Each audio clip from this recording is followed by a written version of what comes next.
இந்த தாவணி பட்ட தீபாவளி அந்த சாங் வந்து மாண்டே ஷார்ட்ஸ் நான் எடுத்துட்டு இருக்கேன். அப்போ எல்லாரோடையும் அவரையும் நடக்க விடல, நிறைய ஷார்ட்ஸ் எடுத்துட்டு இருந்தேன். 2 தடவை ஷூட்டிங் போச்சு. 3வது நாளோ 2வது நாளோ என்னை கூப்பிட்டாங்க. தம்பி, நடந்து வரும்போது மார்க்கெட் பிளேஸ்ல எல்லாம் என்ன நடக்க வர்றீங்க, போறவன் வரவன்லாம் என்ன உரசிட்டு போறான். இந்த கேரக்டருங்கிறது ஒரு கெத்து. நான் கேட்கும்போது அது மேல ஒரு பெரிய ஒரு மரியாதை. அது போயிடும்.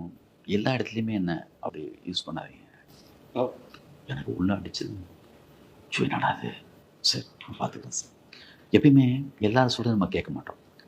ஒரு கதைக்குள்ளேயே இருக்கிற ஒரு அசிஸ்டன்ட் டைரக்டரு, ஒரு கேமராமேனு, ஒரு ஆர்டிஸ்ட்டு உண்மையாக உணர்ந்து ஒரு சில நேரத்தில் சொல்லும்போது இது எப்பறம் நம்ம மிஸ் பண்ணோம், கரெக்டு தானே சொல்லிட்டு நான் அதுக்கப்புறம் நடக்க விடல. சரி, நான் பார்த்துக்கிறேன் சார் சொல்லிட்டு அதை மெயின்டைன் பண்ணிட்டேன்.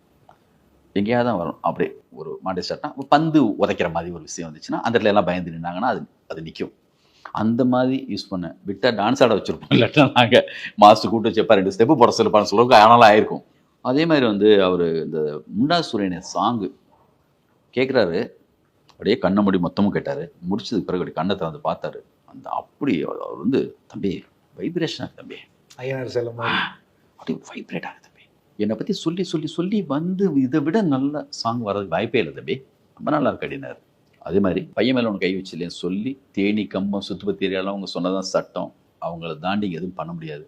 என்கிட்ட பேசின மாதிரி வேறு யார்ட்டையும் பேசாதீங்கன்னு விஷயத்தை அப்படியே மறந்துக்கினே ஒருத்தர் ஃபோன் பண்ணி வச்சு கட் பண்ணி அவர் ஓப்பன் பண்ணி ஒருத்தர் தப்புன்னு மிதிப்பார்.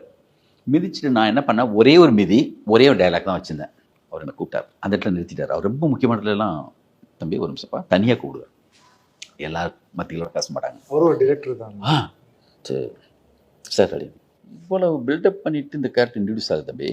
கண்ணா அவரை கண்ணா இந்த இடத்துல இன்னொரு பவர்ஃபுல்லாக இன்னொரு இது இருந்தால் நல்லாயிருக்கும், அடிச்சா அது வந்து அப்படி இருக்கணும். ஆனால் நான் பார்த்துக்கிறேன்னு சொல்லிட்டு மாஸ்டர் போய் கம்போஸ் பண்ண போயிட்டார். இன்னும் ஒரு அடி கூட எக்ஸ்ட்ரா இருக்கலான்னார். அது மட்டும் இல்லை தம்பி, நான் மொதல் இங்கே வர்றேன், சரௌண்டிங் மொத்தம் தான் நானும் சொல்லியிருக்கீங்க, ஃபஸ்ட்டு இன்ட்ரடியூஸ் ஆகிறதுனால 2 வார்த்தை கூட எக்ஸ்ட்ரா இருக்கலாம் தம்பினார். ஃபஸ்ட்டு என்னச்சுன்னா ஒரு அடி அடித்தா புளி அடித்த மாதிரி இருக்கும். அந்த அடியை அதுக்கப்புறம் நான் பல படங்களில் தெலுங்கு படங்களை பார்த்துருக்கேன். அப்படி அடித்து திரும்பி இன்னொருத்தன் வருவான், தூக்கி போட்டு சுற்றுப்பத்தில் இருக்கிற எல்லாரும் உசிரியும் கலந்துருக்கடா, இந்த மண்ணில் வந்து ஏதாவது பண்ணலாம் நினச்சா தலை வேற கால் வேற தனித்தனியாக போயிடும். இதுதான் என்கிட்ட அந்த டைலாக் ஃபஸ்ட்டு. அவர் எக்ஸ்ட்ரா 2 வார்த்தை பேசலாம்னு சொன்னால் அப்போ ராமகிருஷ்ணன் சார் செட்லேயே இருந்தாங்க. நன்றியில் முக்கியமான லிஸ்ட்டில் அவரும் உள்ளவன்ட்டார். அவர்கிட்ட நானும் அவர் டிஸ்கஸ் பண்ணி டக்குன்னு அங்கேயே 2-3 இன்னொரு எக்ஸ்ட்ரா அந்த மீட்ரு அவர் சொன்னார், அந்த மீட்ரு பத்தலை தம்பினார். அதான் எனக்கு ரொம்ப பிடிச்சிருந்தது. இவ்வளோ அழகாக சொல்கிறாங்க சொல்லிட்டு அங்கே இன்னும் 2-3 வார்த்தை போட்டு அந்த அப்படி தான். விஜய் சார்லேருந்து சூர்யா சார் பண்ணுற படத்துலேருந்து இங்கே விஷால் சார் பண்ணும்போது நீங்கள் ஏதோ மாற்றங்கள் செய்ய வேண்டியது இருந்ததா? எதுவுமே மாற்றலை. அப்படியே தான். பர்டிகுலராக செகண்ட் ஹாப்பில் வந்து ஒரு தாளம் போடுற மாதிரி ஒரு ஃபைட் ஒன்று வரும். அதை நான் கேட்கலாம். ஏன்னா ரொம்ப ஐகானிக்கான நிறைய ஃபைட் இருக்குது. அந்த பஸ் ஃபைட்டும் சரி, அந்த தாளம் போடுற ஃபைட்